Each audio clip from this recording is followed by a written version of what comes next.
बिस्मिल्लाहिर्रहमानिर्रहीम। मैं Faisal Abdullah चाचड़, SSP district central Karachi आपसे मुखातिब हूँ। इस वक्त मैं आपसे बहुत ही अहम मसले पर बात करना चाहूँगा।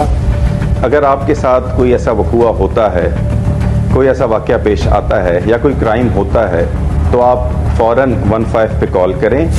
आपकी मदद के लिए मिनटों में हमारी पुलिस फोर्स मददगार 15 पहुँचेगी। दूसरी बात, आपको FIR के इंदराज में ताख़ीर नहीं करनी चाहिए। आप फ़ौरन आएँ, आपकी FIR होगी।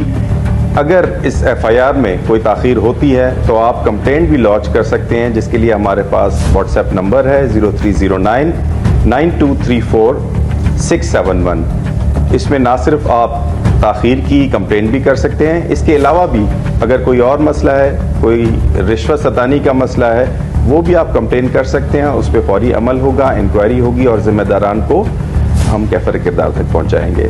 बहुत शुक्रिया।